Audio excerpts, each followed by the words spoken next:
الجبار المتكبر سبحان الله عما يشركون هو الله الخالق البارئ المصور له الأسماء الحسنى مصور له الأسماء الحسنى مصور له الأسماء الحسنى يسبح له ما في السماوات والأرض وهو العزيز الحكيم وهو العزيز الحكيم وهو العزيز الحكيم وهو العزيز الحكيم وهو العزيز الحكيم.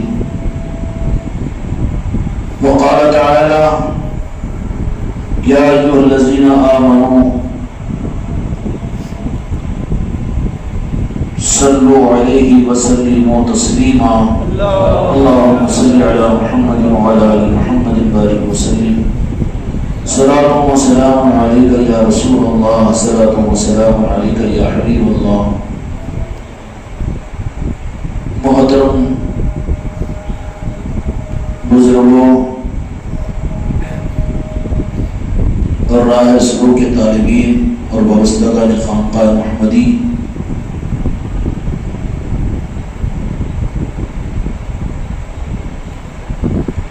یہ عظمت والی چیز ہے کہ اس نسبت کی محفل کے اوپر یہاں پر جمع ہیں.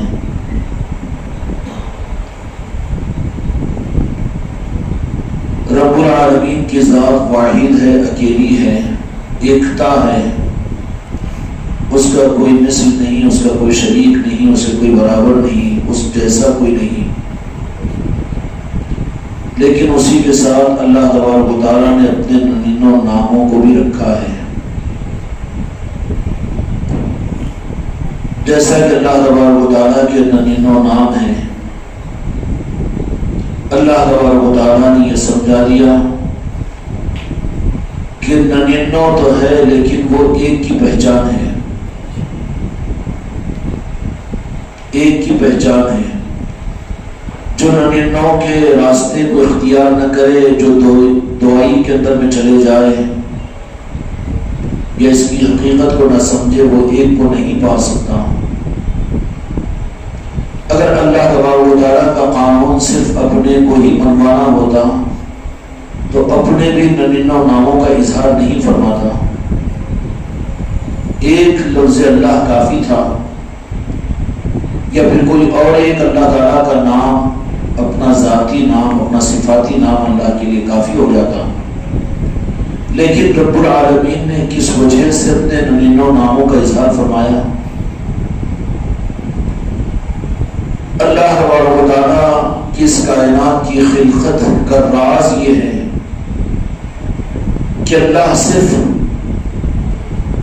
اپنی خدائی اور اپنی عبادت اور اپنی عظمت کا ہی مخلوق سے تعلیم نہیں ہے، بلکہ اللہ تبارک و تعالیٰ کا نظام یہ ہے کہ میں گنج مخفی تھا، میں چھپا ہوا خزانہ تھا. میرا مقصد کائنات یہ ہے کہ میں پہچانا جاؤں، تو اس کے لیے میں نے اپنے آپ کو ظاہر کرنا چاہا. میں نے اپنے آپ کو ظاہر کرنا چاہا، اور اپنے کو ظاہر کرنے کے لیے سب سے پہلے اپنا جو راست نمونہ بنایا. تم اور ہم جن کے کلمہ پڑھنے والے ہیں، جن کے قدموں کی خیرات اپنی آنکھوں کا سرما سمجھتے ہیں، اللہ تعالیٰ امت کو پھر سے یہ رخ اپنے کرم سے عطا فرما دے. یہی ولایت کے نظاموں کا مقصد ہوتا ہے. یہی کام اللہ تبارک و تعالیٰ قیامت تک زمانوں کے اندر میں اپنے چہیتوں کے ذریعے سے دنیا میں لے گا. اور اللہ کے چہیتوں کو کیا کہیں گے؟ اللہ والے کہیں گے. اور کہنے میں تم کو حجاب اس لیے نہیں ہے، ڈر اور خدشہ اس لیے نہیں ہے کہ اللہ تبارک و تعالیٰ نے خود قرآن مجید کے اندر میں فرما دیا کہ جو قیامت تک پیدا ہوں گے وہ میرے چہیت ہیں، میرے دوست ہوں گے، میرے ولی ہوں گے. اگر اللہ تعالیٰ اتنا انتظام نہیں فرماتا تو امت کے لیے بڑے مسائل تھے.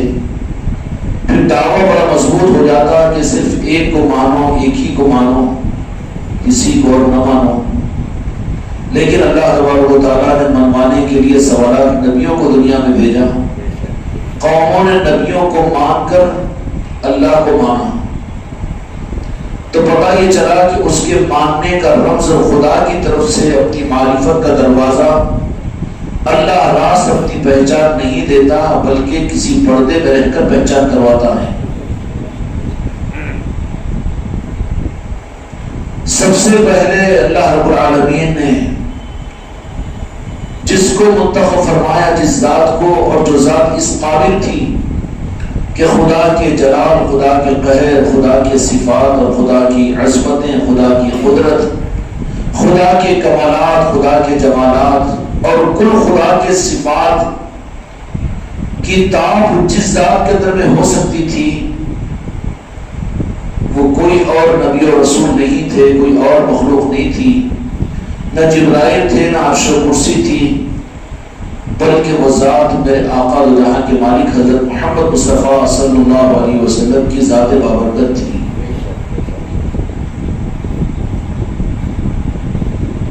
عظمتوں کا کیا ٹھکانہ، عظمتوں کا کیا ٹھکانہ میرے آقا کا۔ جو نظام میرے آقا کی عظمتوں کو ظاہر نہ کرے وہ گمراہیت ہے، اندھیرا ہے، جہالت ہے۔ وہاں توحید نہیں، وہاں ایمان نہیں، وہاں حق نہیں، وہاں قرآن نہیں، وہاں شریعت نہیں، بلکہ کچھ اور ہے جس کو چھپانے کے لیے اس کو بتایا جا رہا ہے۔ اللہ تبارک و تعالیٰ نے اپنے سارے کمالات کہ وہ ایسا ہے کہ وہ جیسا کوئی نہیں،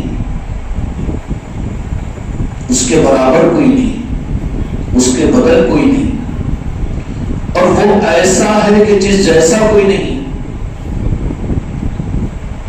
اس جیسا بھی کوئی نہیں ہے۔ جن پر ہم نے اور آپ نے ایمان لایا، کیا ان کو اللہ تو نہیں کہتے، رب اور الہ معبود تو نہیں کہتے؟ نہیں کہنا تو یہ تو رب کا حق ہے، لیکن آگے بڑھنے کے بعد میں رب کے حق کے ادا کرنے کے بعد سب کچھ کہنا مصطفیٰ کو پڑے گا۔ یہ ہے لا الہ الا اللہ محمد رسول اللہ۔ لا الہ الا اللہ محمد رسول اللہ کا تقاضا یہ نہیں ہے کہ رب کو مانو اور رب کے محبوب کو نظر انداز کرو، وہ کلمہ صحیح کلمہ نہیں ہے۔ اتنا کہہ دینا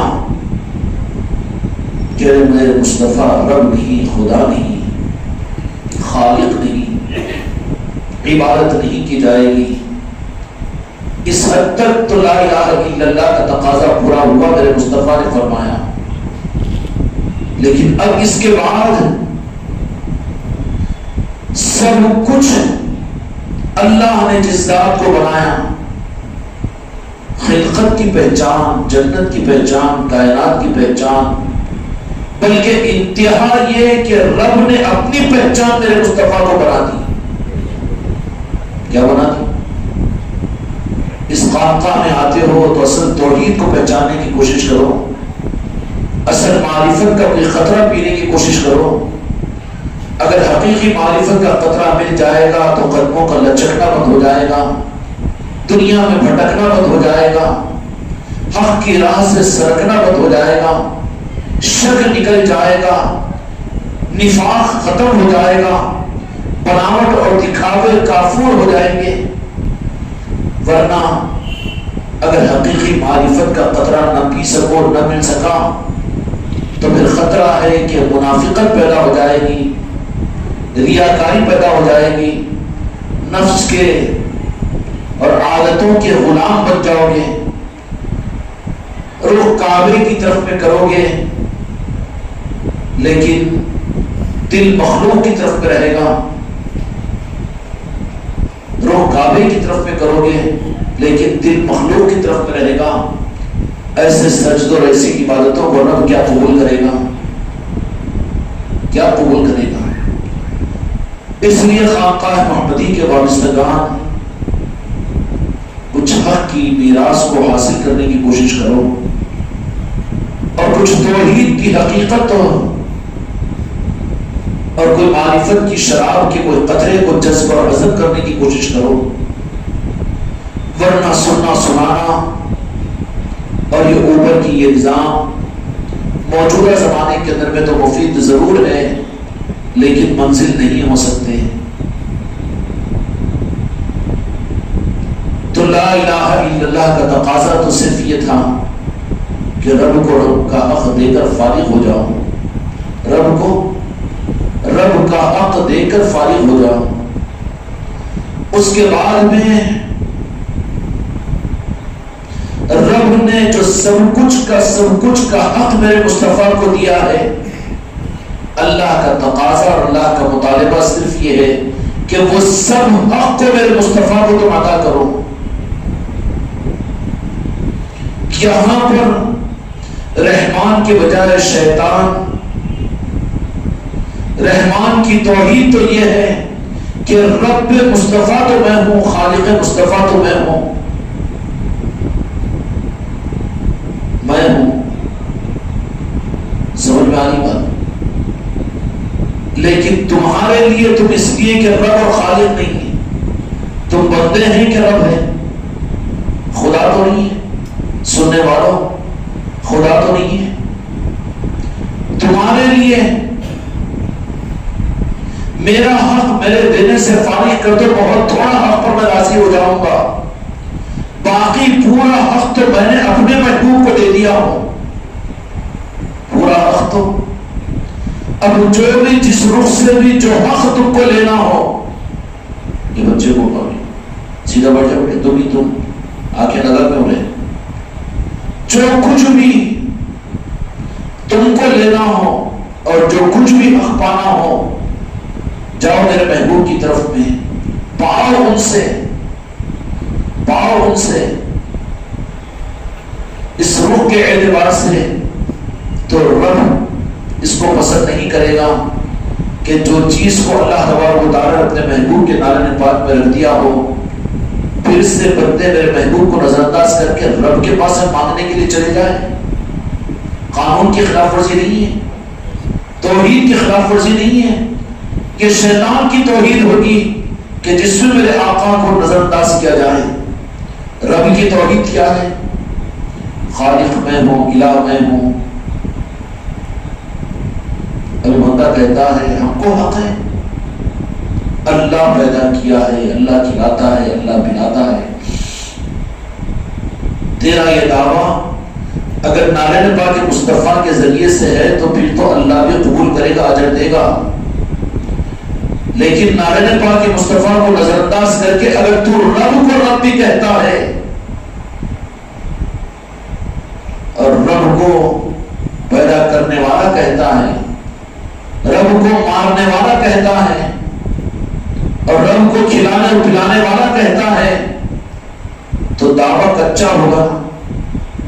اللہ قبول کرے گا، اس کو قبول کرے گا؟ دعویٰ تو کچا ہو گیا۔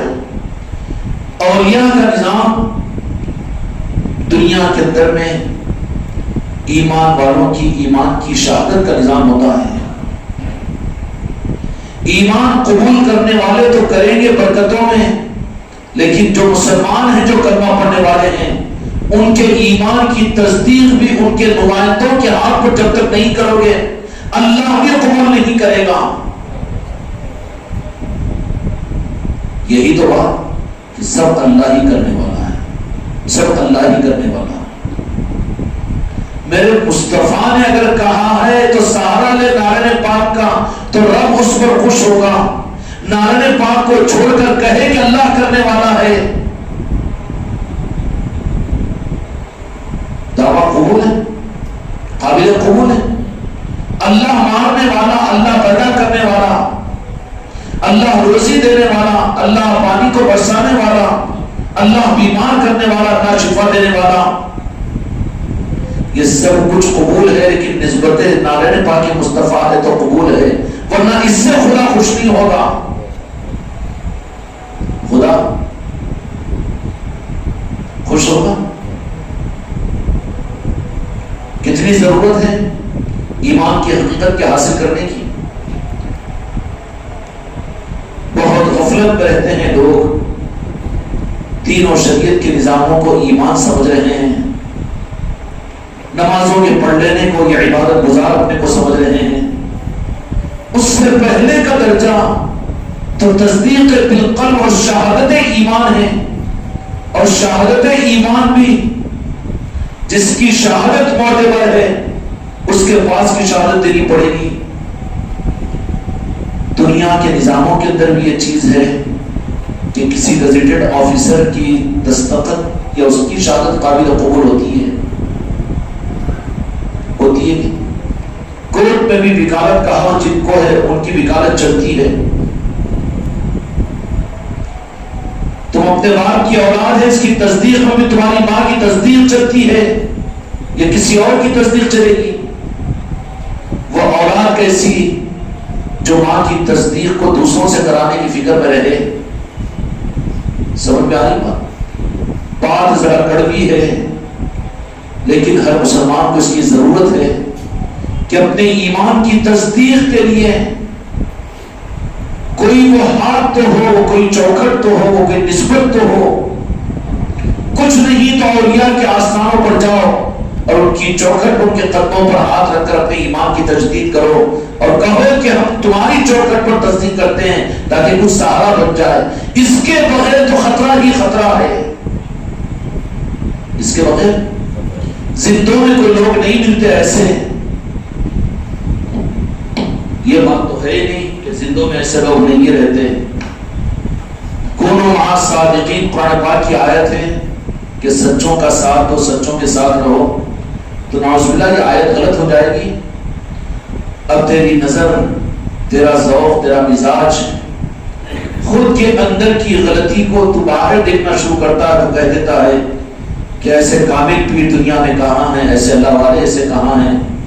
دنیا خالی نہیں رہ سکتی، کائنات کو خدا نے چاند کے بغیر نہیں رکھا، سورج کے بغیر نہیں رکھا، تو اپنے محبوب کے نظام ولایت کے بغیر اس دنیا کو رکھے گا؟ باقی نہیں ہے خالی، لیکن تلاش کرنے کا زاویہ بدلا ہوا ہے، ذوق بدلا ہوا ہے، تو اس کو نظر نہیں آتا۔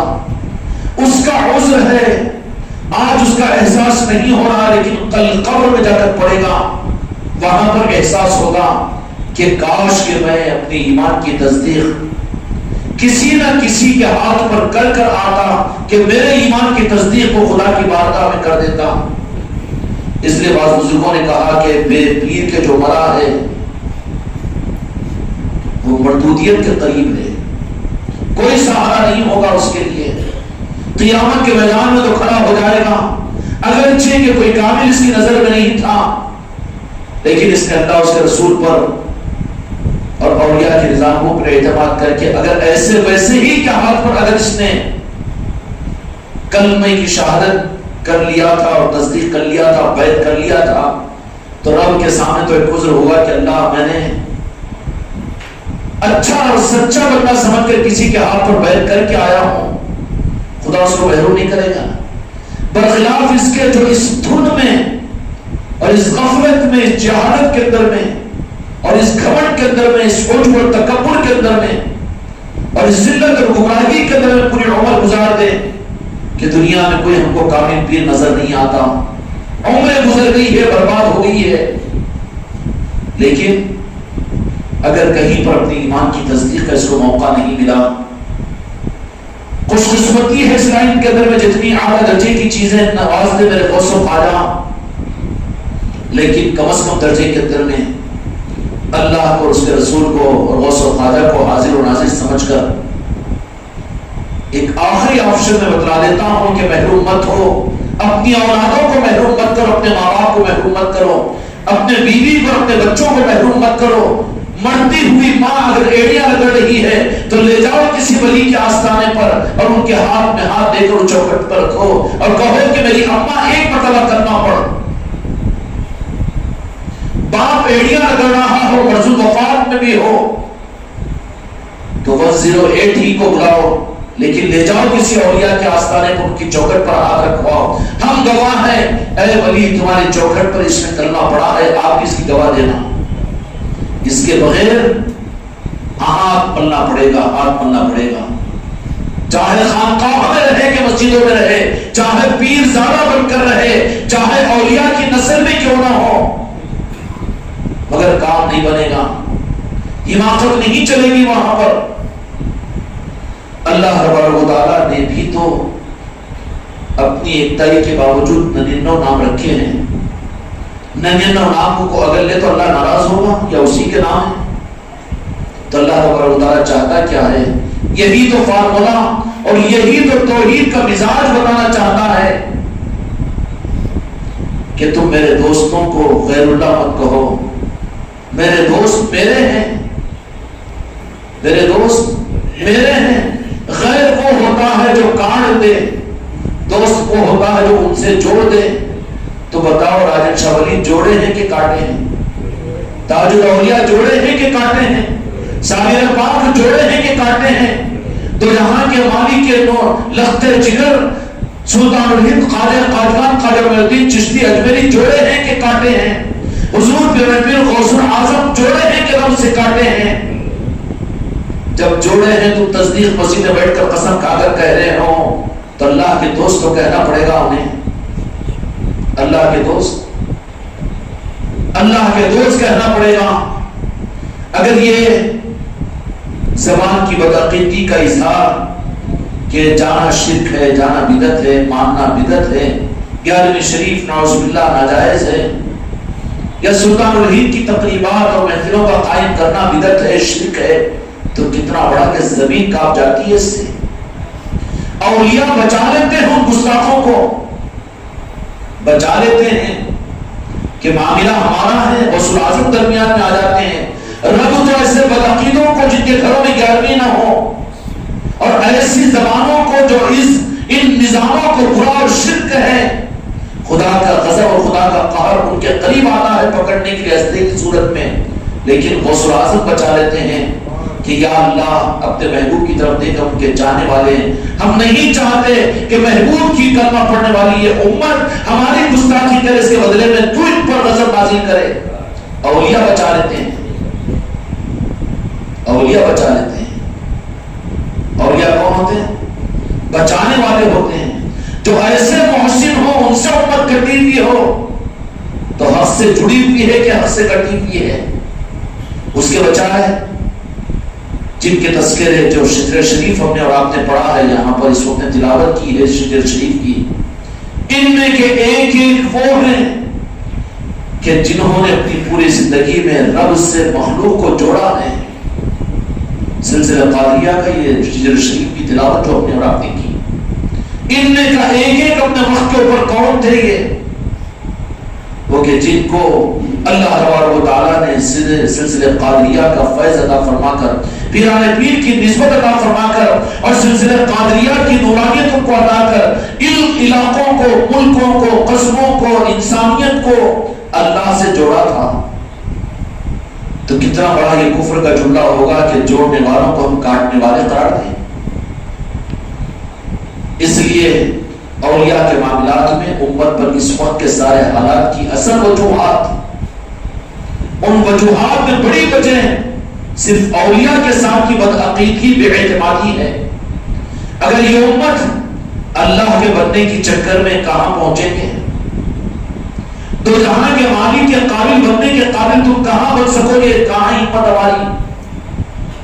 لیکن بہت آسان بنا دیا میرے مصطفیٰ نے اپنی امت کے لیے کہ میرے اہل بیت سے محبت کرو، میری آل سے محبت کرو، ان کی محبت کرو بھی، ان کی محبت کا اظہار بھی کرو، فی المودۃ فی القربى، کہ میرے اقربا جو میرے اہل بیت ہے اور جو قیامت تک تمہارے درمیان میں رہیں گے، ان کے ساتھ میں محبت نہیں بلکہ اس کا اظہار بھی کرو۔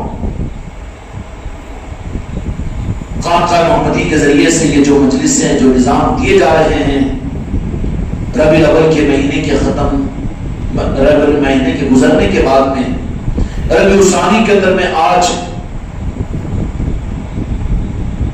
حضور پیران پیر غوث اعظم دستگیر شیخ اللہ کی نسبت کے اوپر جو محفل منعقد ہوئی ہے، یہ کس بات کی دلیل ہے کہ جہاں ہم اللہ کو مانتے ہیں وہیں پر اس کے محبوب کو بھی مانتے ہیں، اور محبوب نے جو کچھ بنوایا ہم اپنی طرف سے اس کو داخل نہیں کریں گے بلکہ ہر اس چیز کو مانیں گے جو اللہ نے ماننے کا حکم دیا اور مصطفیٰ نے کرنے کا حکم دیا. اس بات کا مکمل ثبوت شریعت پر چلو، دین پر چلو، احکامات پر چلو، قرآن پر چلو. لیکن قرآن کا وہ حصہ جو اپنے دوستوں کا تذکرہ فرمایا، اگر کوئی اولیاء کا انکار کرتا ہے، ولایت کے نظام کا انکار کرتا ہے تو اس قرآن پاک کے حصے کو نظر انداز نہیں کر رہا ہے وہ. تو ولایت کے نظام کے قبول کیے اور نظام میں چلے بغیر تو دین مکمل نہیں ہوتا، اسلام مکمل نہیں ہوتا. جائے کہ ظالموں نے اس حصے ہی کو اسلام سے کاٹ کے رکھ دیا. اس کا حشر کیا ہوا کہ پھر یہ دین کٹتا چلا گیا، مسلکوں میں، جماعتوں میں، نظریات میں، تفکرات میں، خاندانوں میں، اور اسلام خود مسلمانوں کے اندر سے رخصت ہوتا چلا گیا. سمجھ میں آئی بات؟ اللہ رب العالمین نے اپنے ننو نام کا اظہار فرمایا یہ کیوں کہ یہ انتظام تھا کہ مجھ کو میرے ڈر اور خوف کی وجہ سے، میرے غضب کی وجہ سے، کیونکہ معلوم ہوگا ان کو کہ قوم لوط پر کیسا میں نے عذاب نازل کیا، شداد پر کیسے عذاب نازل کیا، فرعون پر کیسے نازل کیا. تو قرآن میں سن کر ایمان لانے کے بعد میں ڈر اور خوف کی وجہ سے مجھے تو میرے معاملے میں ڈنڈی نہیں ماریں گے. اللہ ہے، اللہ بولو، اللہ مانو، اللہ کو مانو، اللہ کو مانو. وہ انکار کرے گا؟ لیکن امتحان خدا کو مصول اپنے کو منوانا تو ہے ہی نہیں. اپنے اس ماننے میں بھی کہہ دیا کہ میرے محبوب جو تم کو دے وہ لے لو اور جس سے روکے ان سے رک جاؤ. تو پھر خدا نے بھی اپنی مرضی کو تو لا کر میرے مصطفیٰ پر رکھ دیا. کہاں رکھ دیا؟ میرے مصطفیٰ کو نظر انداز کر کے کوئی رب کا اور دین کا اور حق کا دعویٰ کرے، باتیں نہیں ہے وہ. میرے آقا نے یہی فرما دیا کہ میرا رب بھی، میرا خالق بھی، میرا معبود بھی، میں بھی اسی کی عبادت کرتا ہوں. ہم تیری عبادت، تیری ایکتائی، تیری قدرت، تیری ذات پر ایمان، اس لیے کہ ہم تجھے کہاں پہچانے بلکہ تیرے محبوب نے شناسائی ادا کی تو اس درجے میں ہم تیرا معاملہ تیرا حق ادا کریں گے. اس کے بعد رب کی منشا صرف یہ ہوگی کہ سب کچھ میرے محبوب کے نام میں پاک ہے، سب کچھ میرے محبوب کی ذات ہے.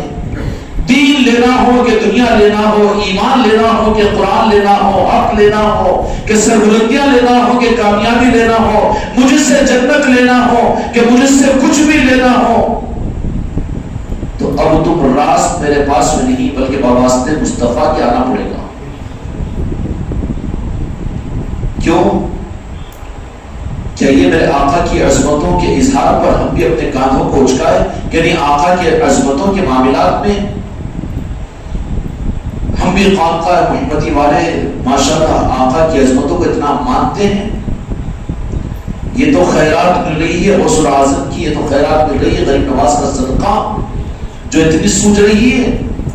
ورنہ تمہارا دین بھی تو کتابوں کا دین تھا، تمہارا دین بھی تو مسلکوں کا دین تھا، تمہارا دین بھی تو جماعتوں کا دین تھا، تمہارا ایمان بھی تو سنی سنائی کی چیزیں تھی، سنی سنائی کی چیزیں تھی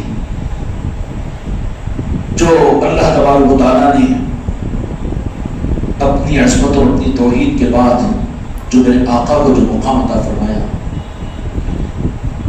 میرے بچوں اسی پر غور کرو، یہی تمہارے کام کی چیز ہے، یہی تمہارے قلب کو منور کرے گی، یہی راہ طریقت ہے اور یہی خانقاہ محمدی کا نظام ہے اور یہی یہاں کی خیرات ہے. اگر اس خیرات سے محروم ہیں تو تم اپنے آپ کو خانقاہ والا مت سمجھو. رب العالمین نے سب کچھ کو حق کی بنیاد اپنی ذات کو نہیں رکھا بلکہ میرے مصطفیٰ کو رکھ دیا. رکھا بھی نہیں رکھا.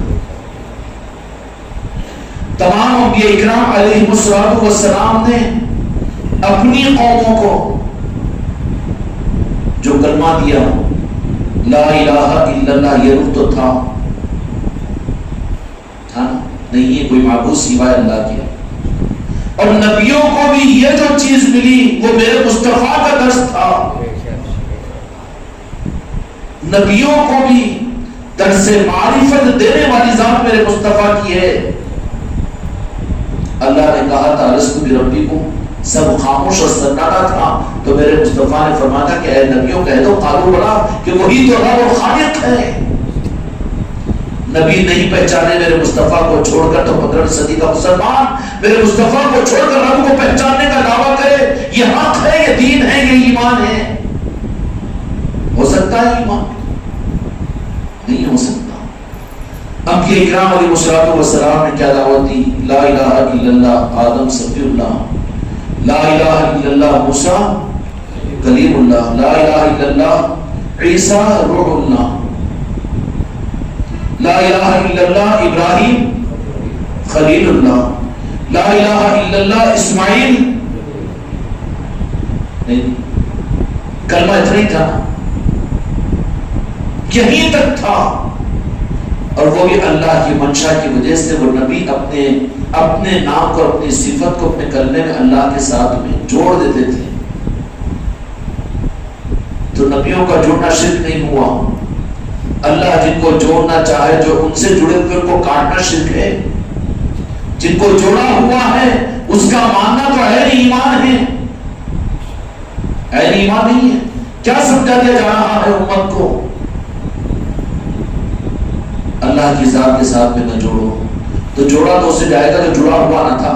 غوث الاعظم تو جڑے ہوئے ہیں، دو جہاں کے مالک تو جڑے ہوئے ہیں، سوارا کے نبی تو جڑے رہے، اور رب کے ساتھ نام تو جڑے ہوئے ہیں، الگ نہیں ہے، تیرا چشمہ الگ ہے، اللہ نے جوڑے رکھا ہے انہیں۔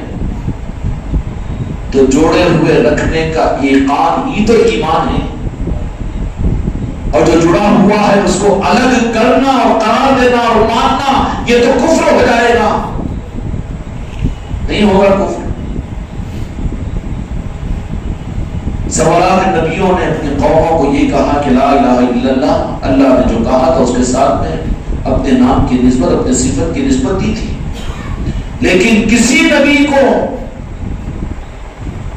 دوسرا کلمہ کیا ہے؟ کلمہ شہادت، کلمہ توحید، تو لا الہ الا اللہ محمد رسول اللہ، اور دوسرا کلمہ کیا ہے؟ کلمہ شہادت۔ سوالات نبی میں کسی کو کلمہ شہادت نہیں دیا گیا۔ شہادت کے لیے ضروری ہے کہ وہ اپنے آنکھوں سے دیکھیں، شہادت کے لیے ضروری ہے کہ وہ بات کو سنیں، شہادت کو ضروری ہے کہ وہ اپنی نظروں سے دیکھیں۔ اس مقام پر سوائے میرے مصطفیٰ کی کسی اور کو اللہ نے عطا نہیں کیا، اس لیے کسی نبی کو دوم کلمہ شہادت نہیں دیا گیا، کسی امت کو نہیں ملا، بلکہ دوم کلمہ شہادت، کلمہ شہادت کس کو ملا؟ یاد ہے؟ دوم کلمہ کیا بولتے ہیں؟ شہادت۔ شہادت کسی نبی کو نہیں دی گئی، کیوں؟ کہ کسی نبی کو راز خدا دکھائی نہیں، کسی نبی کو جب دیکھے ہی نہیں تو ان کی گواہی تو معتبر نہیں ہوگی نا۔ جنہوں نے دیکھا، جن کو خدا نے دکھا، وہ میرے آقا کی ذات ہے، اس لیے آپ ہی کو حق ہے کہ کلمہ شہادت امت کو ادا کرے، اور ہم کتنے خوش نصیب ہے کہ جو کلمہ شہادت سوالات نبیوں کی امت کو نہیں ملا، ہم کو غلام ہے غلامان مصطفیٰ، اور ناغن پاک کے اٹھانے اور خان کو اپنے آنکھوں پر رکھنے والے ہم کو خوش نصیب ہیں کہ کلمہ شہادت مصطفیٰ کے ناغن پاک کے صدقے میں ہم کو تم کو ملا۔ ابھی کلمہ توحید ہی پر خوش ہے تو شہادت کہاں ہے؟ شہادت کہاں ہے؟ شہادت تو میرے مصطفیٰ نے دی تو ہم نے مانا، اب میرے آقا کو نظر انداز کر کے کہہ دے کہ آپ کو علم غیب نہیں تھا، اور کہہ دے کہ آپ بھی چلے گئے دنیا سے، اور آپ بھی یہ ہو گیا اور آپ بھی وہ ہو گیا، تو پھر تیرے کلمہ شہادت بھی کہاں کا قبول ہے؟ اے قبول؟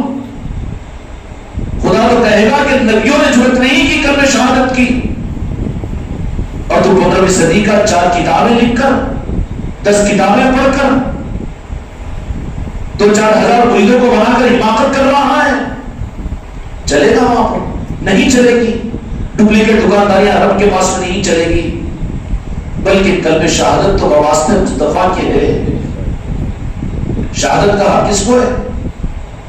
میرے مصطفیٰ کو ہے۔ اس لیے کہ سوالات نبیوں نے اپنی امت کو کلمہ شہادت نہیں دیا. سمجھ میں آئی بات؟ ابھی کلمہ شہادت کیا چیز ہے؟ یہی تو شہادت ہے پیری مریدی. یہی تو پیری مریدی ہے، یہی تو اولیاء کا نظام ہے، اور یہی تو غوث اعظم کا نظام ہے، یہی تو پنجتن پاک کا نظام ہے، اور یہی تو خواجہ خواجگان کا نظام ہے، اور یہی نظام تو اولیاء کا نظام ہے. شہادت ہی کا نظام ہے. جو شہادت پہ زمانہ ضبط ہے، شہادت ہی کلمہ ہے. اب کلمہ توحید کو لے کر رہے ہیں تو ساری بریانی کچی ہوگی، کوئی عمل کوئی نظام قابل قبول نہیں ہوگا.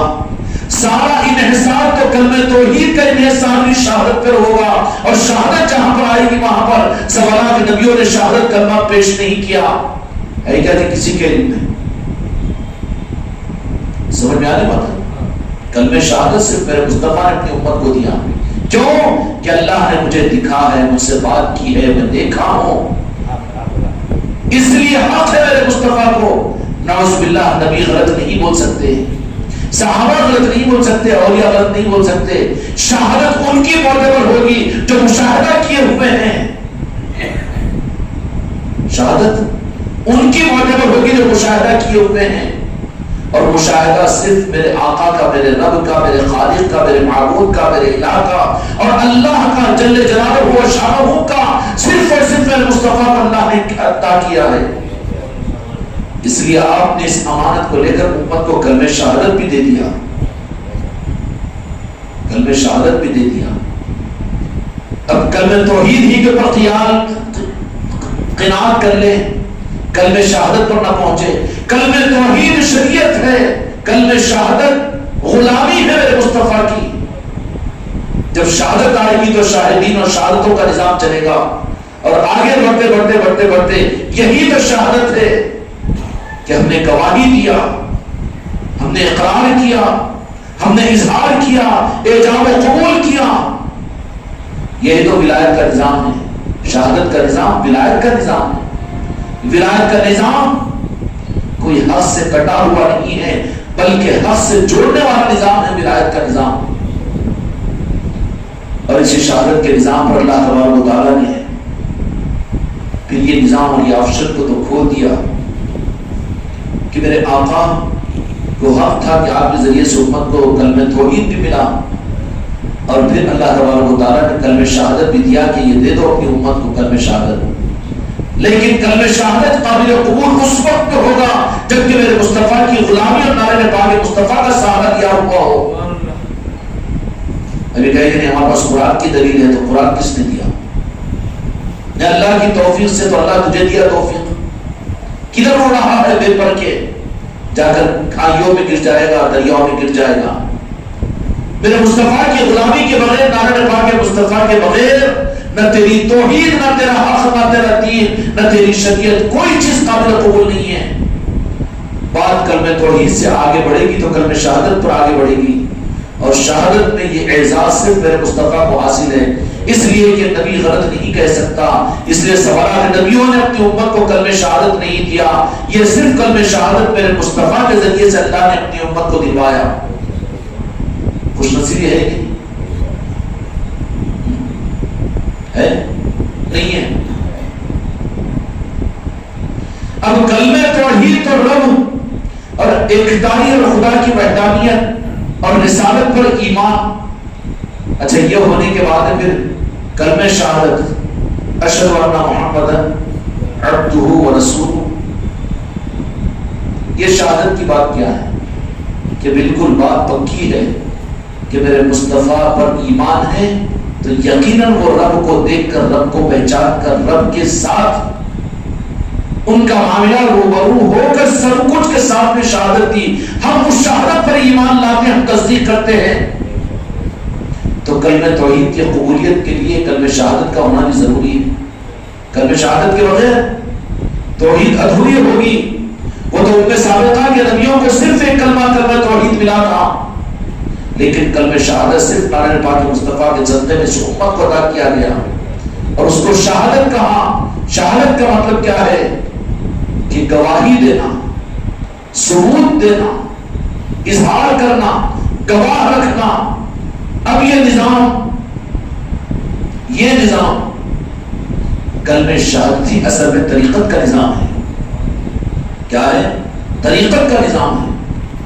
اب جس زمانے کے اندر میں صدیوں گزر جانے کے بعد اللہ تبارک و تعالیٰ کو اپنے دین کے معاملات کے اندر میں اہل مشاہدہ کی ضرورت پڑتی ہے، عقیدے کمزور پڑتے ہیں، امت میں فتنے پیدا ہونا شروع ہوتے ہیں، اہل اللہ کو غیر اللہ قرار دیا جانا ہوتا ہے اور امت حق سے کٹتی ہے، تو وہاں پر شہادت کی ضرورت پڑتی ہے۔ تو اللہ اپنے خاص اولیاء کو منتخب فرما کر ان کو پھر اپنے دیدار سے بھی نوازتا ہے، اپنے مشاہدے سے بھی نوازتا ہے۔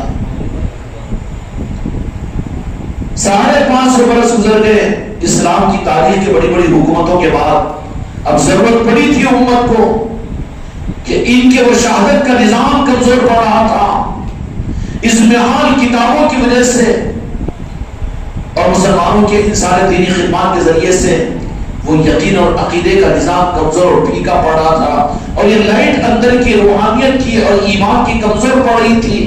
تو ضرورت تھی کہ اہل مشاہدے کی، اور ضرورت پڑتی رہے گی قیامت تک۔ تو رب العالمین کے انتظام کرنے کے نظام کا نام ولایت کا نظام ہے۔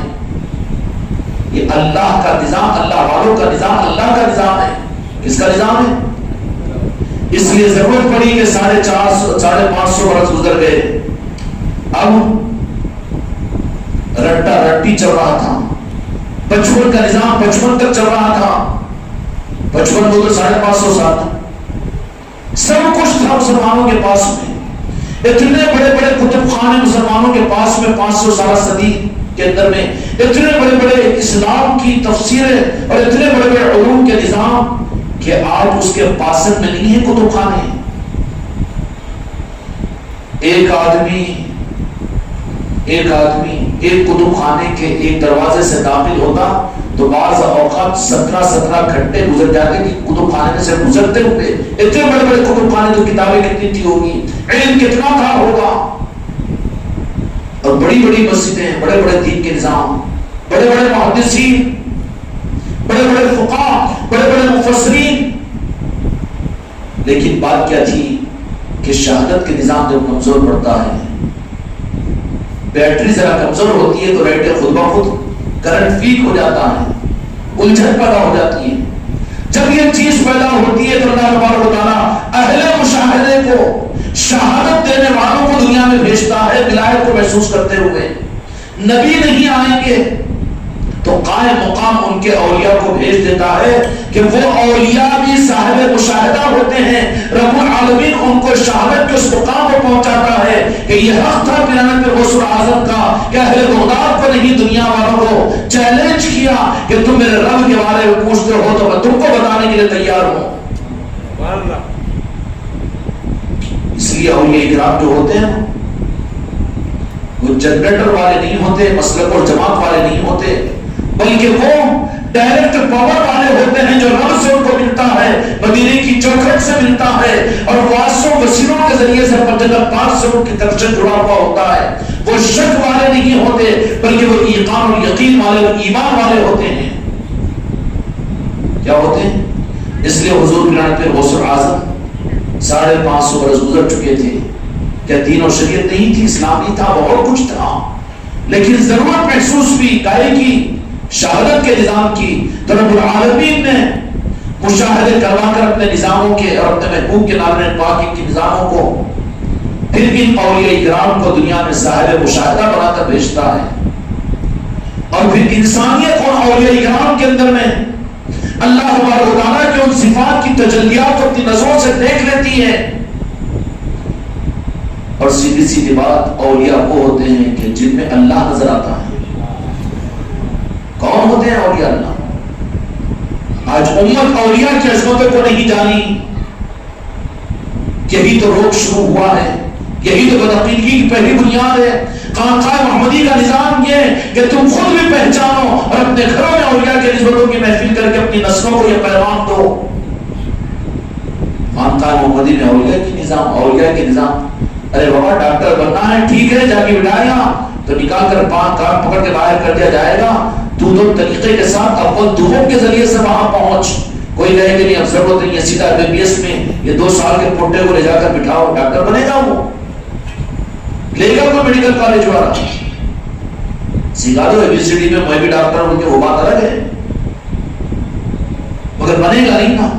بنے گا, بننا ہے تو پھر اس کو وہاں سے چلنا پڑے گا. خانقاہ محمدی کا پیغام یہ ہے کہ سب کچھ رکھو بازو, مگر وہاں سے شروع کرو کہ جن اولیاء کی چوکھٹوں کے ذریعے سے اور جو غوث و خواجہ کے نظاموں کے ذریعے سے, جن کی یادوں کے ذریعے سے یہ راہ طریقت تمہیں ملتی ہے, آپ طریقت کو ماننے کو تیار ہے لیکن غوث و خواجہ کی عصمت اور ان کے نظاموں کو قبول کرنے کو تیار نہیں, تو وہ تو ایسے ہی ہے جو BTech کے بغیر ونٹر کے بغیر MBBS کا دعویٰ کر لے ڈگری کا. نہیں بن سکتے, نہیں مل سکتا نا, قانون نہیں ہے یہ.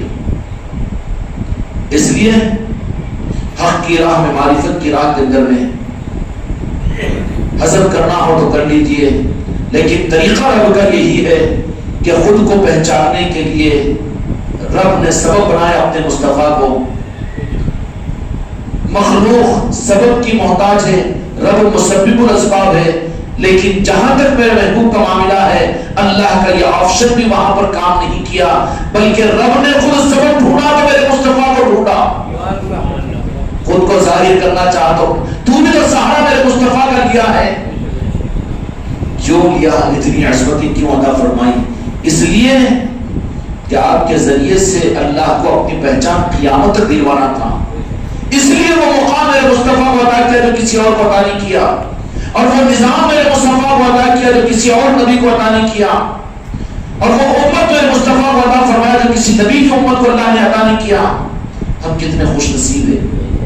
ہر کلمہ پڑھنے والا خدا کی قسم اتنا خوش نصیب ہے, اتنا خوش نصیب ہے کہ اس امت کو ان کی عظمت بتا دو, ان کا مقام بتا دو, ان کو اندھے اور بہرے اور اپنے آپ کو بیکار کہنے والے سمجھا کر ان کو اپنی غذا مت بناؤ, ان کو تم اپنے کھیتوں کے بیل اور ناگر کرنے مت لگاؤ. اس امت کو ایک ایک کلمہ پڑھنے والا خدا کی قسم اگر میرے آقا کا کلمہ پڑھنے والا ہے تو وہ قیمتی ہے خدا کی نظر میں, خدائی کی نظر میں, کہ وہ ایک ایسا ہے کہ جس کی وجہ سے خدا کائنات کے نظام کو چلاتا ہے.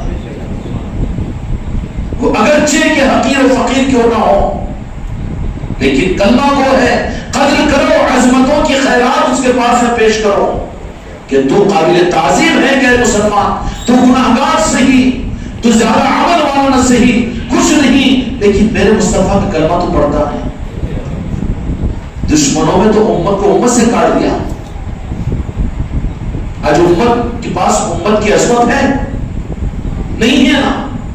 مسلک اور جماعتوں پر ٹی وی کے خانقاہ والا ہے کہ نہیں, وہ سنی ہے کہ نہیں, وہ تبلیغی ہے کہ وہ بریلوی ہے. ہائے ہائے ہائے, یہ کون سے معیارات ہے, کون سے چشمے ہیں. چشمہ ہے کہ وہ کلمہ گو ہے, وہ میرے آقا کا امتی ہے, اس کی وجہ سے اس کو عصمت عطا کرو. خدا کے پاس, خدا رسول کے بعد میں سب سے زیادہ قابل عصمت میرے مصطفیٰ کی امت ہے. کون ہے قابل عصمت؟ میرے مصطفیٰ کی امت ہے. اور امتی کون ہے؟ دل و جان کے ساتھ میرے مصطفیٰ پر ایمان لانے والا اور میرے آقا کا کلمہ پڑھنے والا. اس لیے اے مسلمانوں, امت کی عصمت کو جاؤ, امت کو ان کی عصمت سمجھاؤ, امت کو ان کا مقام بتاؤ کہ تم کیسے ہو زمین کے اوپر, کہ رب قسم کھاتا ہے کہ جب تک ایک کلمہ پڑھنے والا بھی رہے گا, میرے مصطفیٰ کا غلام رہے گا, میں کائنات کے نظام کو باقی رکھوں گا. ایک کی وجہ سے آج اس میں کہ بڑا تقریر کرنے والا, جھوبے اور صافے بننے والا, یہ نہیں, صرف کلمہ پڑھنے والا. آج امت کو امت سے کاٹ دیا گیا اور امت ہی کہہ رہا ہے کہ نہیں, تو غذا نہیں ہے دوسروں کی, تو خود میرے آقا کی نسبت کی وجہ سے اپنے وجود میں خدا کی نظر میں بڑا قابل قدر ہے. اس کے بعد کی چیزیں ہیں, عبادات, اعمال, علم, عمل اور ساری چیزیں بعد کے اعزازات ہیں. لیکن نرا صرف کلمہ پڑھنے والا کلمے کے الفاظ میں صحیح نہ ہو اور کلمے کا تلفظ بھی نہ کرتا ہو, لیکن پوچھو کہ تمہارا رب کون ہے؟ ایک. وہ گٹی ٹھیک ہے, پھر اس کو کیسا پہچانے؟ تو پھر کہہ دے وہ کہ اللہ کی پہچان وہ محمد رسول اللہ, یہی تو ایمان ہے، یہی تو ایمان ہے۔ وہ دل وہ جانتا ہو کہ کیرلی جانتا ہو کہ انگلش جانتا ہو، کچھ بھی جانتا ہو، اور کسی بھی دیہات سے دیہات میں کسی تانے میں کیوں نہ رہتا ہو، اگر وہ کہہ دے کہ وہ ایک ہے، اس کے محبوب میرے آقا ہے، خدا کی قسم وہ مسلمان ہے، قابل قدر ہے۔ وہ قدر وہ لوگ کریں گے، قدر وہ لوگ سمجھائیں گے جو اس کے پاس قابل قدر ہے۔ گناہ گار ہے، اس کے پاس علم نہیں ہے، اس کے پاس عمل نہیں ہے، انہیں وہ ہے، انہیں بد عقیدہ ہے، انہیں وہ ہے، انہیں جہنمی ہے جن کی اس کے پاس قدر نہیں ہے، وہ امت کی ناقدری امت میں پیش کریں گے۔ آج امت کی ناقدری ہو رہی نہیں ہو رہی، ممبروں سے ہو رہی ہے، تحریکوں اور جماعتوں سے ہو رہی ہے، لٹریچروں سے ہو رہی ہے، کتابوں سے ہو رہی ہے۔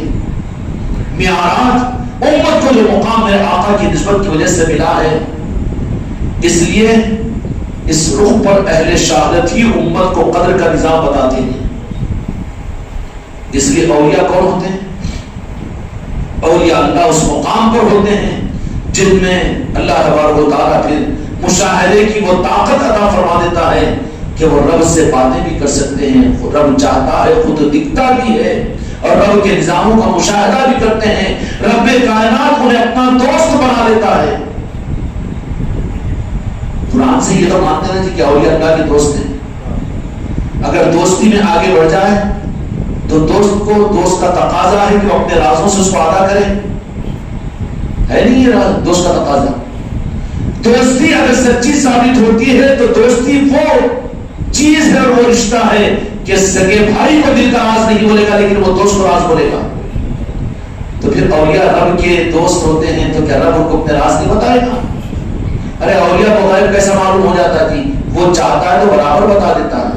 اگر وہ ان کا دوست ہے، حضور غوث اعظم دستگیر رحمۃ اللہ علیہ یہ کون ہے؟ ان کو صرف ولی کہنا نہیں بلکہ یہ سند ولایت ہے، قیامت تک ولایت کی تقسیم کرنے کی چوکھٹ حضور قرآن میں غوث اعظم کی ذات ہے، ام الاولیاء ہے، ولایت بڑھتی ہی وہاں سے حضور قرآن میں غوث اعظم کی بارگاہ سے۔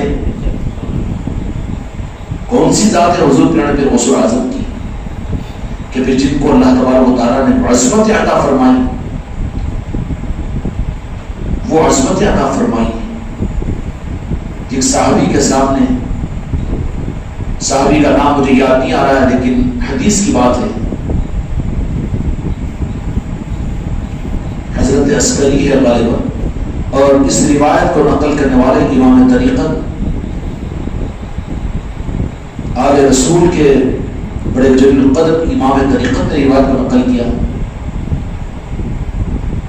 کہ ایک مرتبہ میرے آقا دلہ کے مالک حضرت محمد مصطفیٰ صلی اللہ علیہ وسلم نے تذکرہ فرمایا، جس کا مفہوم یہ ہے کہ اللہ تبارک و تعالیٰ میری امت میں ایک عجم کے اندر میں ایک عبد القادر نامی کو عجم میں پیدا کرے گا اور اس کے ذریعے سے میری دین میں روح پیدا ہوگی۔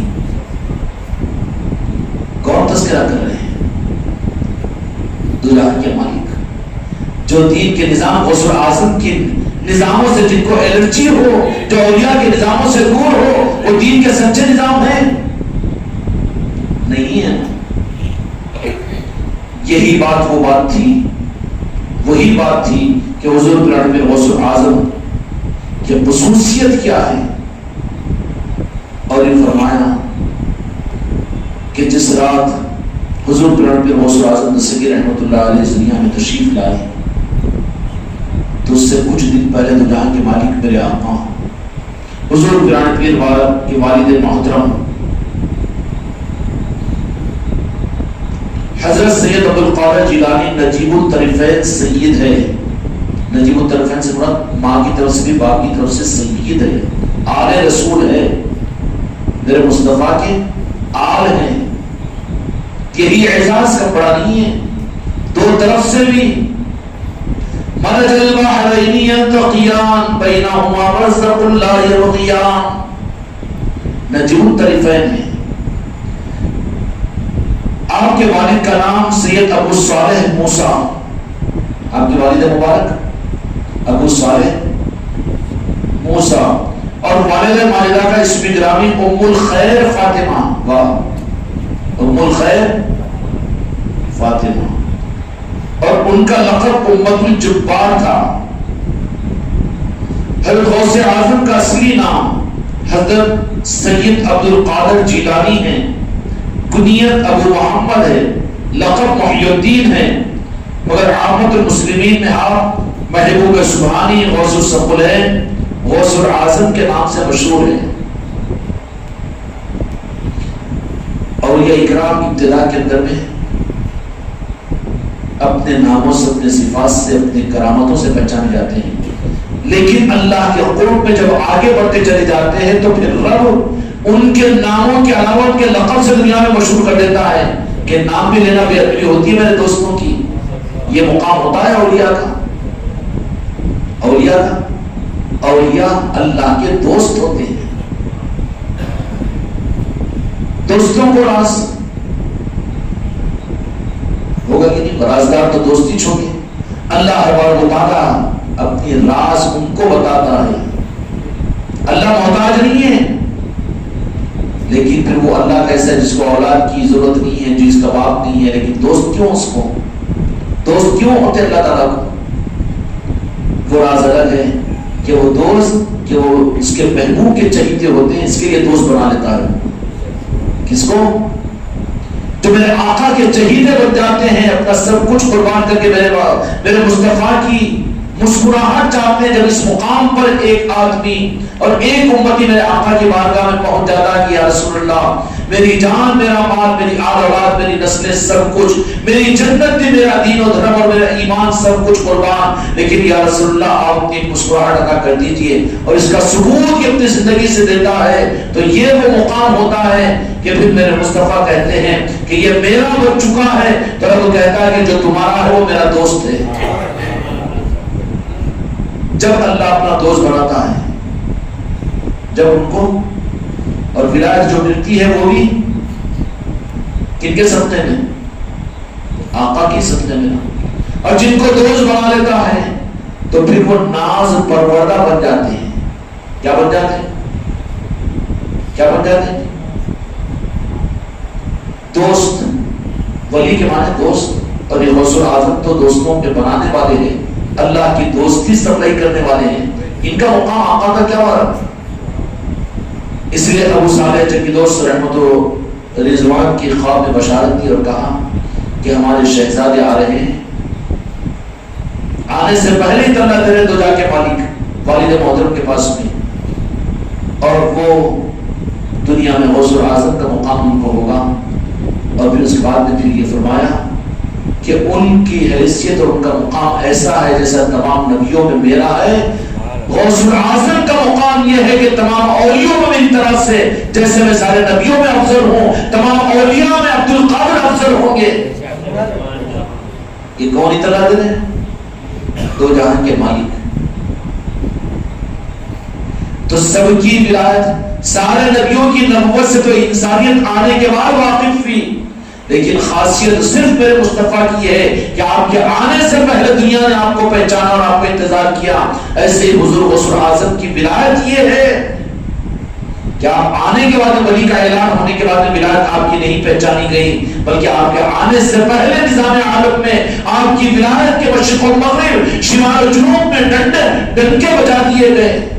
عارفین کی زبانوں سے آپ کی عظمتوں کے گیت گائے گئے۔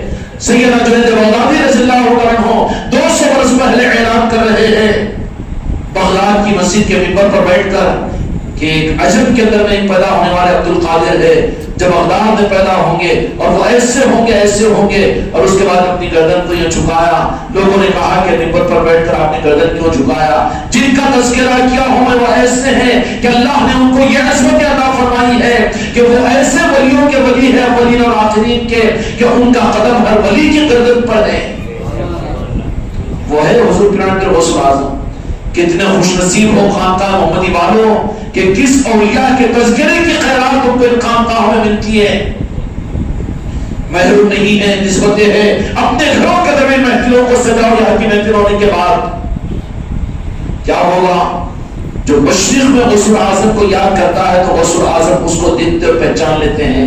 تو تم تمہارے گھروں میں غسل اعظم کی نیاز کرو, غسل اعظم کے نسبت کی محفلیں کرو, تم اپنے گھروں کے در میں محلوں کے در میں کرو, تو غسل اعظم کی نظر سے بچے رہیں گے؟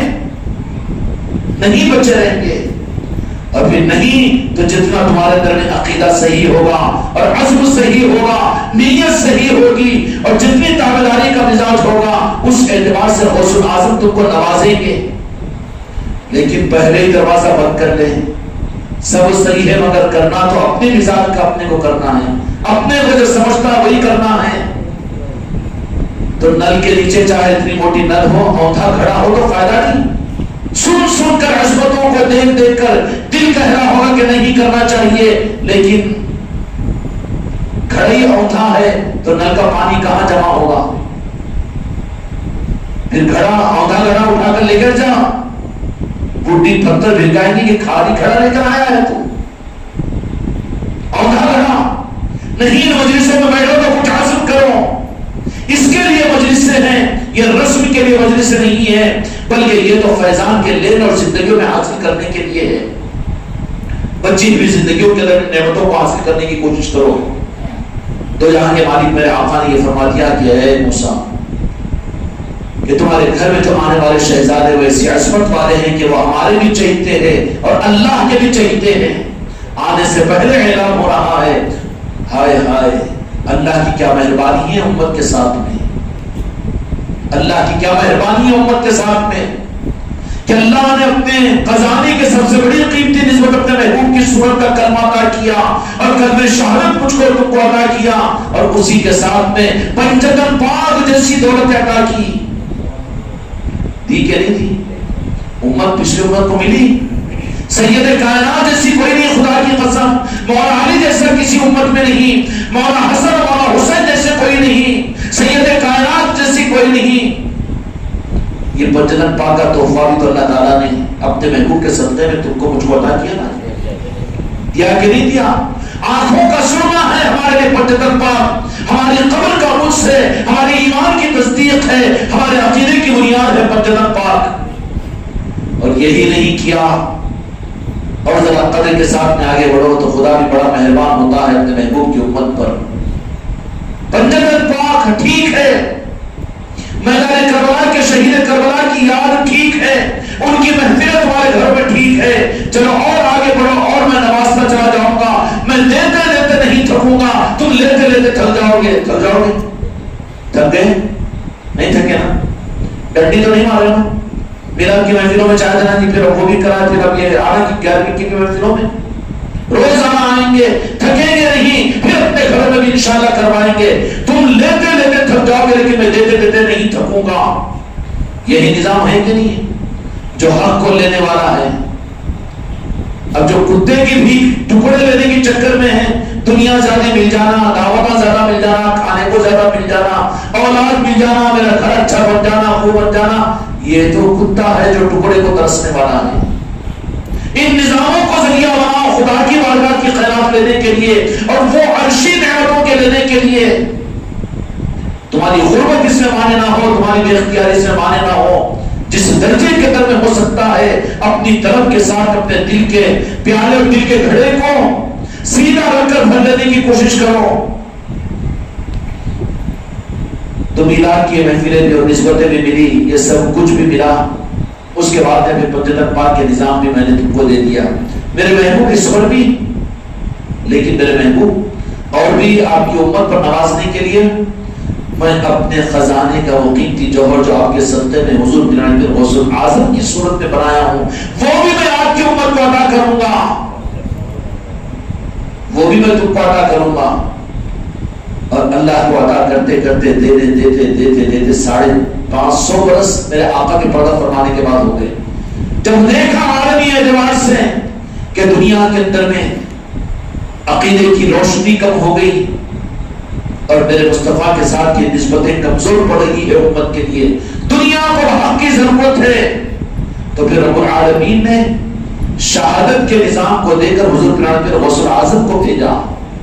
اور آپ کون سے مقام مشاہدے پر تھے, کہاں تھے, اور کیسا نظام آپ کا. انشاءاللہ یہ 4-5 دن تو یہاں پر تفصیلات کو سنتے رہیں گے. سننا بھی ہے ختم غوث الاعظم پر اپنی گردنوں کو جھکانا بھی ہے, اپنے قلب کو بھی ڈال دینا ہے. یا پیران پیر آپ جیسے نسبت ہم کو عطا ہوئی ہے, اس خانقاہ کو سلسلہ قادریہ کی نسبت بھی ہے جس کا شجرہ شریف ہم نے اور آپ نے یہاں پر تلاوت کیا. میرے بچوں, یہ دولتیں ہیں جو اس خانقاہ کے تحت میں ہم کو اور آپ کو مل رہی ہے. اس لیے شہادت کی بات تو وہی ہے کہ شہادت کہاں سے میرے مصطفیٰ کو کلمہ شہادت سے اس امت کو ملا. اچھا دے دیا ہے تو وہ تو آقا کا حق تھا, آقا کا حق تھا. جو دیکھا ہوا, جو دیکھ سکتا ہے, جو دکھا سکتا ہے, انہی کو تو شہادت کا حق ہوگا. نہیں ہوگا, اس کے بغیر شہادت کا دعویٰ تو غلط ہوگا. اس لیے اولیاء کے نظام کے ساتھ میں رب العالمین نے مشاہدات کا نظام رکھا. وہ ظاہر میں بھی خدا چاہتا ہے تو ان کو بتا دیتا ہے, بشارتوں میں بھی ان کو بتا دیتا ہے اور ان کے قلب کو مطمئن کر دیتا ہے. پھر وہ شک والے نہیں ہوتے, شرک والے نہیں ہوتے, بلکہ وہ عقیدے اور ایمان والے ہوتے ہیں. ان کی پہچان 10 آدمی ویسا بول دیا تو ذرا آنا جانا بند کر دے رہا, ذرا کمزور پڑ جا رہا, لوگوں کو دیکھ کے یہ نسبت کو چھپا دے رہا, وہ کر دے رہا, یہ تو پہلو ادھر آ گیا غلطی سے, یہ ادھر کا سپاہی نہیں ہے, یہ تو ادھر کا ہے مجھول. بلکہ جو شہادت والے نظام کے ہوتے ہیں وہ دنیا کو منوانے والے ہوتے ہیں. وہ کمزور نہیں ہوتے بلکہ وہ طاقتور ہوتے ہیں, حق کی شہادت دینے والے ہوتے ہیں. ان کے ساتھ میں شہادتوں کے نظام حضور پیغمبر غوث الاعظم اور غریب نواز اور دنیا کے اولیاء کے نظام کے ساتھ میں ہوتے ہیں. ان کی بات کو رکھا جاتا ہے اور ان کے حق سے دنیا کو وجود ملتا ہے, حق کو سمجھایا جاتا ہے ان کے ذریعے سے. اس لیے دنیا میں ساری لائبریریاں, ساری خدمتیں دین کی, ساری تقریر, ساری خدمتیں جگہ, لیکن اولیاء کے ذریعے سے جو نظام کو اللہ تبارک و تعالیٰ لیتا ہے وہ شہادت کے نظام کو لیتا ہے. اولیاء کی پوری تاریخ میں آپ کو یہ بات مل جائے گی کہ اولیاء کون ہوتے ہیں؟ اہل مشاہدہ ہوتے ہیں. شہادت ان کی قبول کی ہوئی ہوتی ہے, ان کے دل سے شہادت حقیقت میں رب کی شہادت ہوتی ہے. اولیاء کی محبت اللہ کی محبت ہوتی ہے. اولیاء کا عقیدہ میرے مصطفیٰ کی طرف سے دیا ہوا ہوتا ہے اور وہ مقام مشاہدے کے اوپر ہوتے ہیں. کائے پر ہوتے ہیں؟ مقام مشاہدے پر ہوتے ہیں. اللہ تبارک و تعالیٰ کو اتنے اختیارات عطا فرماتا ہے کہ مشاہدے کے لیے بعض اوقات اپنے اولیاء کو, اپنے دوستوں کو اپنے پاس میں بلا بھی لیتا ہے. حضرت سید سختی رحمۃ اللہ علیہ بعض اوقات کی ایک دن میں 3 مرتبہ رب العالمین سے ہم کلام ہوا کرتے تھے. اولیاء وہ ہوتے ہیں جن سے رب کلام کرتا ہے اور ان میں اولیاء وہ ہوتے ہیں جو رب سے کلام کرتے ہیں. اولیاء کا مقام امت کا سب سے پہلا اس وقت میں خطرے میں پڑنے کا جو بنیادی دروازہ ہے وہ اولیاء سے کٹنا ہے. اس لیے امت کو اولیاء سے جوڑو تو حق ملے گا ان کو. اولیاء سے کاٹ کر تمہاری مسلک اور تمہاری جماعتیں حق تک نہیں پہنچائے گی, اس لیے کہ حق کی چوکھٹیں اولیاء کی چوکھٹیں ہیں. چوکھٹوں کو یہ نہ پہنچ رہے ہوں تو اپنے گھروں کے دروازوں کو کھول کر اولیاء کی نسبتوں کی محفلوں کو کراؤ. محروم مت ہو, نصیبوں میں اپنے آپ کو شامل نہ کر لے کہ حق کھل جانے کے باوجود بھی آنکھوں کو بند کر کے رہے. حضرت عیسیٰ علیہ السلام کے بعد میں نبوت کا نظام نہیں تھا تو پھر ان کے عقیدوں کو اللہ تبارک و تعالیٰ ان کے حق کے ذریعے سے قبول کیا اور ان کے ایمان کی حفاظت کی قلب میں دور میں اظہار نہیں ہو سکا تھا. 550 برس گزر گئے, 700 برس گزر گئے حضرت عیسیٰ علیہ السلام کے بعد میں, لیکن جب میرے مصطفیٰ کو اللہ نے ظاہر کر دیا تب چھپا ہوا ایمان نہیں چلتا, چھپا ہوا ایمان نہیں چلتا, بلکہ وہاں پر ظاہر ہو جانے کے بعد میں تصدیق کرنا پڑے گا. اور جو ظاہر ہو جانے کے بعد میں بھی تصدیق ظاہر میں کرنے کے بعد میں بھی دل سے جو تصدیق نہ کرے ان کو قرآن کیا کہتا ہے؟ کیا کہتا ہے؟ سورہ منافقین نازل فرمائی پوری اللہ تعالیٰ نے, اور پوری ایک سورت ہے جس میں کتنی آیتیں ہیں. سورہ کافرون کو صرف 4-6 آیتوں کے اندر میں ختم کر دیا, لیکن سورہ منافقین کی لمبی ایک سورت کو اللہ نے نازل فرمایا. پتا کیا کہ کافر کی پہچان بڑی آسان ہے لیکن منافقین کی پہچان کرنا بہت مشکل ہوتا ہے. ہم دوسروں کو منافق نہ کہیں نہ پہچانے، بلکہ اپنے اندر کے نفاق کو نکالو کہ نفاق کیا ہے، دل میں ایک ہو زبان پر ایک ہو، حق کے سامنے اپنے کو چھپانے کی فکر ہو اور حق کے معاملات کے اندر پیچھے ہٹنے کی فکر ہو، یہ منافقین کی پہچان ہے۔ جب ظاہر ہو چکا ہے حق، تو اس کے لیے میرے بچوں اس وقت حق کو ظاہر کرنے کے تقاضوں کو پورا کرو۔ ہر وہ تقاضا تمہارے حق کے ثابت کرنے کے لیے تمہارے معاون بنے گا۔ اس لیے ہم نے کہا تھا اس خانقاہ محمدی کے ذریعے سے 3-4 دن کی مجلسوں میں کہ ہر ہمارے مرید کو نہیں بلکہ ہر مسلمان کے گھر پر تم سبز نشان کو دیکھو۔ کیوں؟ کہ اسی وجہ سے تو امت پیچھے ہو گئی ہے۔ 1000 بلاؤں سے تمہارے گھر تمہاری نسلیں دور ہو جائے گی، تمہاری اولادیں تم کو اس نشان سے بھی روک دیں تو اس گھر کے اوپر تمہاری ملکیت ایک نشان کی بھی نہیں ہے۔ کیا صورت میں بتاؤ گے، کیا دکھاؤ گے؟ یہ حق ظاہر جب ہو گیا ہے، اب ڈر کس بات کا؟ بلکہ تم کوشش کرو جو جتنے گھروں کے اوپر سب نشان کو، جو ان کے عقیدوں کی حفاظت ہے اور ہزاروں بد نگاہوں سے وہ بچے گا اور ہزاروں بلا اور مصیبتوں سے وہ امت کا گھر بچے گا، وہ پہچان خود دے دے گا کہ ہم تو جہاں کے مالک کے ماننے والے ہیں، غوث و خواجہ کے ماننے والے ہیں۔ ہوگا کہ نہیں ہوگا؟ مگر اگر تو اپنے گھر کے اندر اتنی ہمت کے ساتھ بھی یہ نہیں کر سکا، اولاد کو تو کن کے حوالے کر کے جا رہا ہے؟ کیا جواب دے گا؟ کیا قیامت میں جواب دے گا؟ اتنی آسان چیز بھی اپنی اولاد کے انتظام کے لیے اپنے گھر کے پین دروازے کے اوپر اگر نشان کو نہیں لگا سکا تو تیرا رہنا اس گھر کے اندر میں کس معنی میں ہے؟ کہو کہ تم دوسرے نشانوں کو تو لگانے کے لیے تیار ہو، لیکن میرے آقا کی نسبت کے نشان کو بات نسبت کی نہیں ہے۔ جب خانقاہ محمدی کے ذریعے سے بات کہی جا رہی ہے تو تمہارے ایمان کی پہچان ہے، تو مرید نہیں ہے جن کے گھروں پر سبز نشان نہ ہو، وہ کوئی اور سیکشن کے اندر میں ہے، بلکہ تمہیں قابل تعریف تو وہ ہے کہ تم اپنے سسرال میں، اپنے رشتہ داروں میں، اپنے دوست احباب کا ذہن بنا کر بہت آسان چیز ایک نشان اپنی پہچان تو دے دو۔ کون انکار کرے گا؟ جی کوئی انکار نہیں کرے گا، مگر ہوگا یہ کہ ہمارے اندر تو ہم کو صداقت ہونا، ہم خود کمپرومائز کرنے والے ہیں، دل میں خطرہ، جھولی میں، دل میں دوسروں کئی کو بولنا، کیا بولتا کیا نہیں بولتے رہتا، مر گئے بول کے اتنا دیتا، دعوت ہے بول کے دیتا، خود بھی جا کے کھاتا، ان کو بھی اپنے گھر پہ بلا لیتا، اور یہ بات نشان کی بولنا کہیں کو بولنا اور دوسروں کو اچھا ہمدردی نہیں ہے تجھے، تیرے دل میں ان کے ایمان کی سلامتی کا جذبہ نہیں ہے۔ ہزاروں خطرات سے امت کو بچانے کا واحد ذریعہ ہے، جہاں تمہارا اختیار ہو ڈھونس ڈالو نا، جو سسرال والوں کے اوپر نشان نہیں ہوگا تو ہمارا آنا جانا بند ہو جائے گا، کرو نا مرض بنو، کب تک نامرد بن کر؟ کوئی بھانجا ہے چاہنے والا، اس کو بول دو کہ ہماری چاہت کا تقاضا یہ ہے کہ ہم تیرے گھر پر نشان دیکھنا چاہتے ہیں۔ ارے محبتوں کے نظام دو، اخلاق کے نظام دو، تم اگر حق کے سپاہی بنو تو پھر خدا تم سے وہ کام لے گا، ورنہ منی ماں کی زندگی ہوگی، ہاں کھاؤ پیو گاؤ گواؤ، بات ختم نہیں کا وہیں پر رکھو، نظام پورا بازو ہوتے رہے گا، تمہارے گھروں کے بھی نظام ختم ہو جائیں گے، تمہاری زندگیوں کے اندر بھی تم ترستے رہو گے، تمہاری نماز جماعت پڑھنے کے لیے لوگ صحیح نہیں ملیں گے۔ کوئی امید مت رکھو اگر نسلوں کی تیاری کا عزم اگر تم نہیں کی ہو، مردود ہو جاؤ گے، محروم ہو جاؤ گے۔ اگر نہیں چاہتے ہو تو کم از کم آسان چیزیں ہیں تو اس کو تو اختیار کرو۔ غوث اعظم کا نشان تم کو تمہارے گھروں پر، تمہارے محلوں میں، تم کسی گلی سے گزر جاؤ ایمانداری کے ساتھ میں، اگر وہاں پر گھروں کے اوپر غوث پاک کے نشان کو دیکھو تو خوشی ہوگی کہ ناراضگی ہوگی؟ جب تم خوش ہو سکتے ہو تو وہ اولیاء ناراض ہوں گے، میرے آقا ناراض ہوں گے؟ کیوں؟ میرے آقا نہ کو لگاؤ بولے کہ جب پورے علماء کو چیلنج ہے مفتیوں کو کہ نہیں لگاؤ بولے، یہ کہیں ثابت ہے کیا؟ لگانے کا ثبوت ہم تو دیتے ہیں، بیٹھے ہوئے نا جی، ہم ڈر کیوں رہے ہو تم؟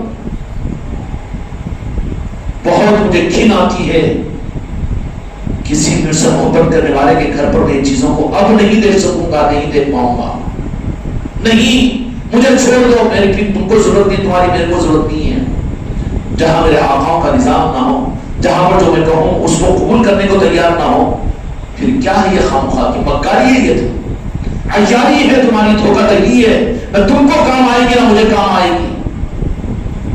15 روپے کا کپڑا خرید کر ایک نشان بنا کر نہیں لگا سکتے ہو. یہ 11ویں شریف کا مہینہ ہے، جن گھروں کے اوپر نہیں ہے ہر گھر کے اوپر، اور تم لگاؤ اس کے ساتھ میں اپنی رشتہ داریوں کی بنیاد پر. ان کی ہمدردی کا تقاضا یہ ہے کہ ان کے روح کو صحیح موڑنے کے لیے، ڈائیورس کرنے کے لیے، موڑنے کے لیے اپنا حق اختیار کرو. وہاں پر فضیلتیں بتاؤ، سناؤ. کیا سناؤ؟ ٹوٹی کے پیر پڑھو، پوٹوں کے پیر پر ہاتھ رکھو. نہیں، ایک نشان تو میری چاہت ہے یہ رہنے دے. کون سی بدنصیب فرعون کی اولاد ہوگی وہ؟ تمہاری اولاد ہے تو کیوں نہیں مانے گی؟ نہیں ماننے والا تو کچھ اور ہوگا نا. ہم نہیں کرنا چاہتے ہیں نا. یہ منافقت کہیں رسوا نہ کرے قیامت کے میدان میں تم کو مجھ کو.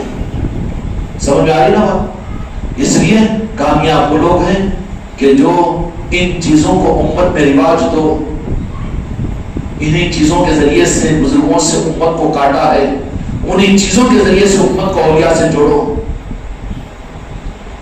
امت اولیاء سے خالی تمہارے اچھی نعتوں کے پڑھنے سے، تمہارے منقبتوں سے، تمہاری محفلوں سے، مجلسوں سے اس سے قابو میں نہیں آئے گا. راستہ بنے گا، لیکن تمہاری نسلوں کی تربیت اور تمہارے نظاموں کے اور تمہارے گھروں کے اندر میں جو چیزیں پیدا ہوگی، ان چیزوں کے تمہارے گھروں میں آنے سے پیدا ہوگی.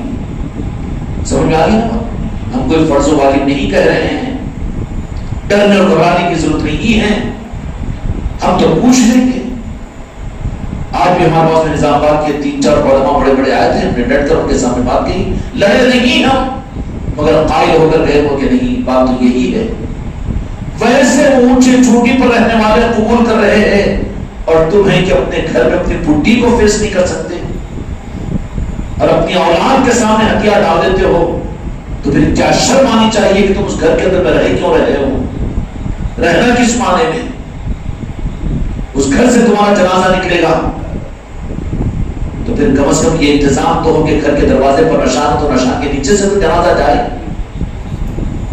یہ انتظام تم زندگی میں نہیں کر سکے تو کیا ہوا؟ پھر کیا کر سکے؟ اس لیے میرے بھائیوں، یہ جذبات کی چیز نہیں ہے، لیکن میرا پیغام ہی ہے کہ بہت تمہیں وہ خوش نصیب ہے کہ جو سسرال میں، رشتہ داروں میں، دوست احباب کے اندر میں، جن کے اندر بھی ان کے گھروں پر تم کے نشان نہیں ہے. یہ ایک کام تو کرو. جب دوسروں کو کرنے کا ارادہ کرو گے تو خود محروم رہو گے، نہیں رہیں گے نا. کرنے والوں کو تو پہلے موقع دیا جائے گا. نہیں جان دو اپنے کو کیا کرنا، اپنے گھر پہ ہے نا، تو پھر تیرے گھر کا بھی نہیں رہتا، بازو والا لے کے جاتا اس کو. نہیں تو چل بہت بڑا اجتماع، بڑے عالم صاحب کے لے کے کھینچ کے جاتا اپنے گاڑی پہ بٹھا کے، اب وہاں پر ہوتے تو کچھ بولے گا. آتے آتے ہم کیسا نہیں قرآن حدیث پر وہ نہیں ہونا کہتے نا. ہاں برابر شکار بن کر آ گیا وہ. تو اب جو ہو رہا ہے تو نے اپنے ہاتھوں سے اپنی اولادوں کو دے دیا، خود کی ذات کو دے دیا، خود کے عقیدوں کو. ظلم اور جبر اور ظلم کرنے والا اصل مجرم تو تیری ذات ہے. اس لیے اپنی ذاتوں کو مجرم مت بناؤ، بلکہ خیر کا خوف اور خیر کو دنیا میں پھیلانے والا بناؤ. کریں گے نا انشاءاللہ. انشاءاللہ یہ محفلیں ہوا کرے گی. حضور پیر غوث اعظم کے نسبت کی محفلیں ہیں. یہ فیضان غوثیہ، فیضان قادریہ کی محفلیں ہیں. ان محفلوں میں آنے والوں کو غوث اعظم کی نگاہ خاص عطا ہوتی ہے. اس لیے آپ حضرات سے بات کی درخواست ہے کہ روزانہ مغرب میں ہوا کرے گی. آپ حضرات مغرب سے پہلے اپنے کام کاج سے فارغ ہو کر عصمتوں کے ساتھ اچھے کپڑے پہنو، عطر لگاؤ، عصمت کے ساتھ میں آؤ. راستے میں 10 آدمی ملے تو کہو کہ کہاں جا رہے ہیں؟ پیراڈ پیر کی محفل کو سجانے کے لیے جا رہے ہیں. اپنے بیوی بچوں کو ساتھ میں لاؤ، دوست احباب کو ساتھ میں لاؤ. ہم نے پابندی لگائی کہ نہیں لانا دوست احباب کو، اپنے خاندان والوں کو. تم تو کھا کر جا رہے ہیں لگنا، تو اپنے بچوں کیوں محروم رکھ رہے ہیں؟ لے کر آؤ نا ان کو بھی. کیوں نہیں لاتے؟ کسی نے روکا؟ کوئی خانقاہ والے نے کہا کہ تم یہاں پر صرف مریدان آنا، ان کے علاوہ کوئی نہیں آنا؟ کوئی پابندی لگائے؟ کیوں نہیں لا سکتے ہو؟ کیوں نہیں لا سکتے ہو؟ یہ کیوں کمزوری ہے؟ یہ تمہارے عقیدے کی کمزوری ہے، تمہاری ایمان کی کمزوری ہے. تمہارے عقیدے کی کمزوری ہے، تمہاری ایمان کی کمزوری ہے. دنیا کے معاملات میں ہر جگہ تم لے جانے کے لیے ہمت میں آگے رہتے ہو، کہ اس کے لیے نہیں کہ تم نہیں سمجھا سکتے نظام کو، تم اولیاء کی محبت نہیں پیدا کر سکتے، تو کم از کم ان کو لا کر یہاں پر حوالے نہیں کر سکتے خانقاہ کے اندر میں. یہاں بیٹھے گے وہ نظام آئے گا سامنے، ان کا ذہن بنے گا اور ان کی تربیتیں ہوگی. اپنی اولادوں کو انتظاموں میں جوڑو, اپنی اولادوں کو محروم مت رکھو انتظاموں سے, ورنہ تمہاری اولادوں کا وبال تمہاری قبر میں تمہیں بھگتنا پڑے گا. تمہارے رشتہ داروں کے دور رکھنے کا نظام, اس کا وبال تم کو بھگتنا پڑے گا. ہر خاندان کا بڑا قیامت کے میدان میں اس سے سوال کرے گا اللہ تبارک و تعالیٰ. اس لیے اللہ تعالیٰ نے تم کو خاندان میں بڑا بنایا, بڑا بھائی بنایا, باپ بنایا, دادا بنایا اور پھر نانا بنایا.